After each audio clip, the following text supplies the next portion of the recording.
Imagine waking up to the sounds of birds chirping, breathing in that fresh air and filling your lungs, and just the breathtaking views of what nature has to offer. Hey everybody, I'm Don with Bearded Excursions and Outdoors, and today we're going to talk about some of the basic essential gear that you need to get started on your camping adventure. We're going to first start out by talking about the different types of tents that you can get started with. I've got 3 different tents here to talk about. The first one is a Coleman dome tent that I've had for years, and it's what I started using when I got kind of serious about, man, I love these weekend adventures and wanting to get out there and do some things. It is a 4-person tent. However, the way they gauge these tent sizes is basically it's how many people you can sleep shoulder to shoulder on the ground in the tent. So a 4-person tent really equates to a 2-person tent. If you just kind of take that number and divide it in 2, then you'll kind of know how many it will really sleep comfortably, because when they're sizing these tents, they only take into account how many people can fit in there. They don't take into account all your gear and everything else that you're typically going to have inside the tent. The next tent that I'm going to talk about is an El Ocho tent. This is an 8-person tent, but this tent is a little bit more complicated to put up, and I think it's really difficult for one person to do by themselves. You really need at least 2 people to do this. This type of tent I never really use unless I'm going somewhere and I'm going to be there for more than a couple of days. This takes probably about 30 minutes for 2 people to set up. Now, the tent that I love the most, and I use all the time, especially on solo camping trips or when it's just me and the dog or me and one kid, is the Gazelle T4 Overland Edition tent. I love that tent, but it's not the most budget-friendly tent that there is, and it doesn't pack up very small either.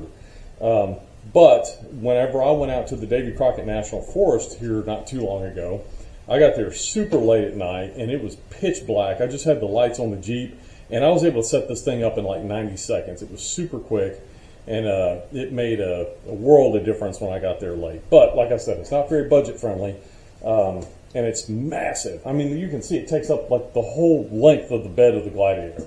So when you're starting out, probably something like this is great. It doesn't take that long, maybe 20 minutes to set it up, and it works great. Now, there's different seasons of tents that you can have, and they say there's like these 4-season tents, and there's hot tents and all this stuff. These 2 tents, the El Ocho and the Coleman dome tent, they're really great for summer because they allow a lot of breeze to kind of come through there. Now, the Gazelle does as well, but when you're winter camping or it's going to be a little colder, this one seems like it just zips up a little tighter, and it lets of a draft through, and so it keeps you warmer at night. So definitely some things to consider when you're out there. But if you're just getting started, like this, God, it's a gorgeous day out here today, and spring is upon us. Summer's going to be here before you know it. If you're just getting started, just something like this to kind of get out there and go in is perfect. So that kind of does it for what I wanted to talk about as far as the tents go. Next up, we're going to talk about the sleep system when you're out there. So once you've got your tent identified that you're going to use, a good thing to think about is your sleep system. Now, when I go out by myself, one of the things that I use is a cot. This one I picked up off Amazon. It folds up really small, as you can see, but it can support up to like 300 pounds, and it's great. When you have a cot, if you need something with a little bit more cushion, what you can also take with you, like this, is just kind of like a pad. It's a King Camp pad, and it does 2 things. One, it provides a little extra cushion on the cot, and secondly, it really works as an insulator to keep that cold air from coming up underneath you. It does a good job of keeping me warm at night. The next thing we'll talk about is a camp pillow. Now, naturally, you can bring your pillows from home. I keep this in my camping gear. It goes up really compact. It's a nice little pillow, and I have this out there. And then secondly, depending on the time of year that you're going, a lot of people are going to take sleeping bags, and I do recommend that. Now, with sleeping bags, there are temperature ratings labeled on the bag. So, for example, you may find a sleeping bag that has a 10-degree temperature rating. Now, what that really means is it's not going to keep you comfortable at 10 degrees. It's just going to keep you alive. So kind of keep that in mind as you're shopping around for sleeping bags. A lot of times, I sleep hot at night. I just take like a sheet and I lay it down on the bottom of the cot, and then I may cover it with something like a quilt or a throw or a blanket or something like that to keep me warm if I'm not using a sleeping bag. Now, another option is also an air mattress.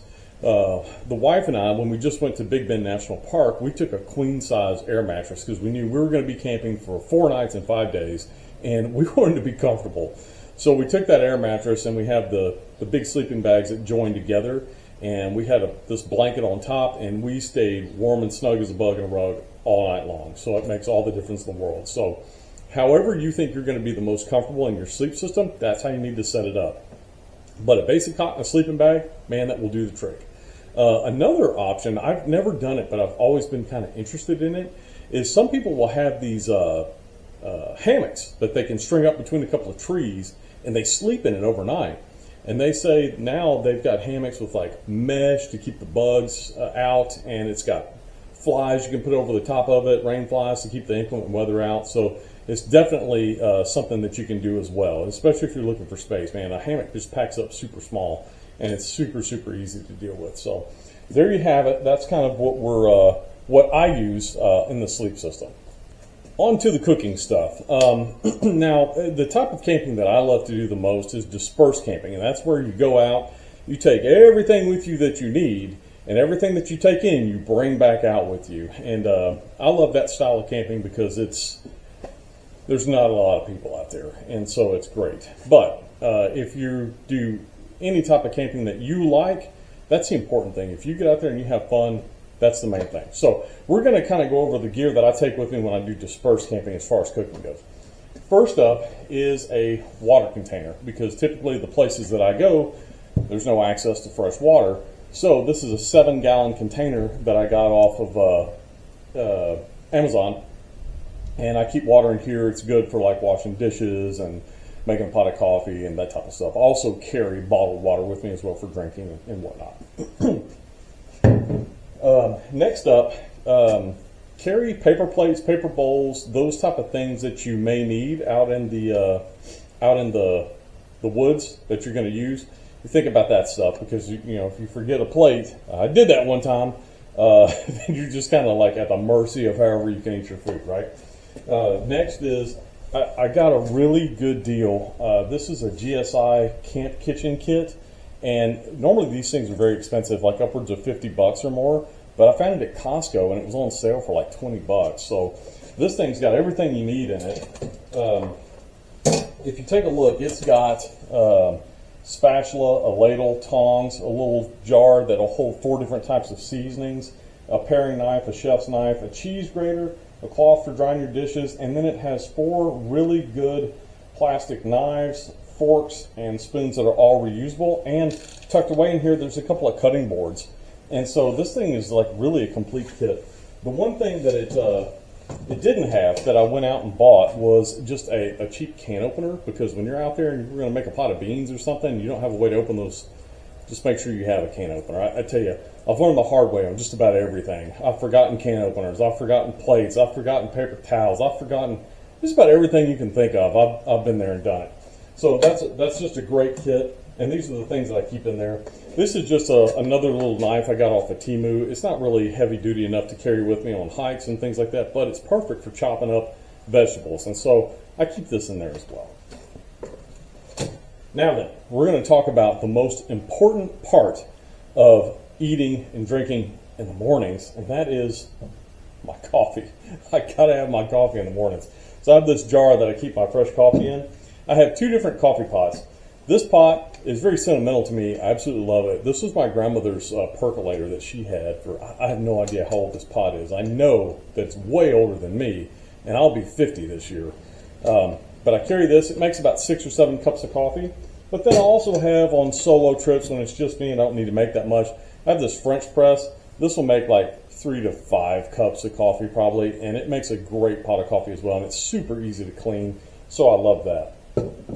Next is, when you're out there cooking, I have this little mess kit that I found online. I believe this was an Amazon find as well, and again, everything that I found on Amazon is super cheap. I'm not going to have links because I bought this stuff years ago, but if you just do a quick search on Amazon, you'll be able to find a lot of this stuff.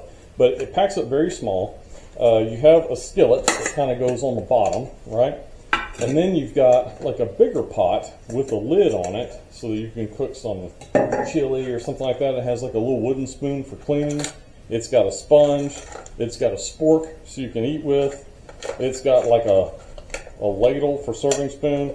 And then it's got like this little bowl that you can use to eat out of as well. And man, this thing's great because it packs up, again, super small, and anytime that you're doing any type of backpacking or camping, you really want some items that'll pack up small.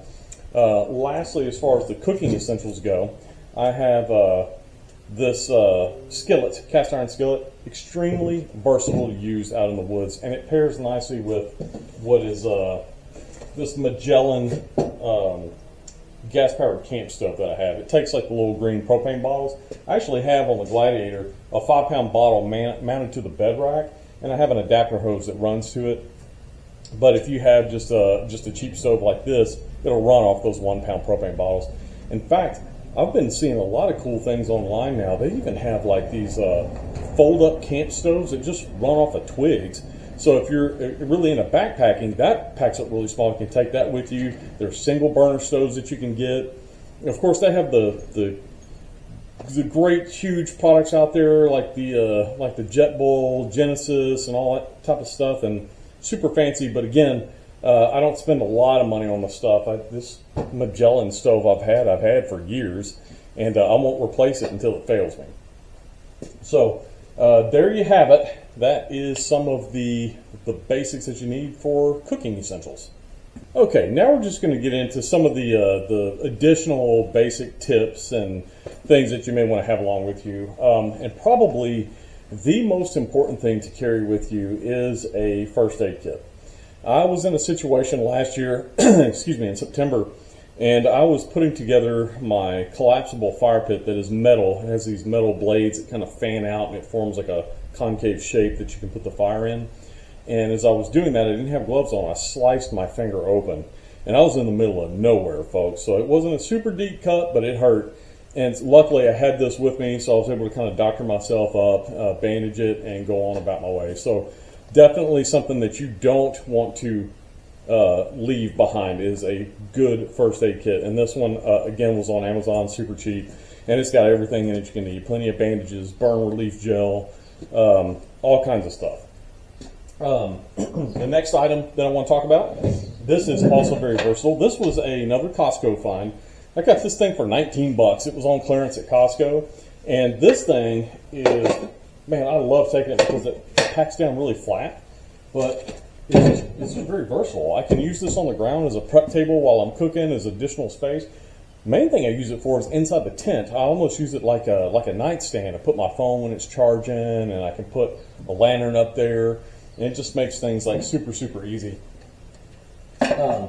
Next, this is probably one of my most favorite things. I use it all the time when I go camping, especially disperse camping. This is just a collapsible trash can. This thing's got a couple of buttons on the side that keeps it down. You undo it, it opens up. It's got a zipped up top. You put a trash can liner in it. You use it as your trash can. At night, I loosely tie the trash bag. I zip this up, and I store it in the bed of the Gladiator to keep any critters away from it.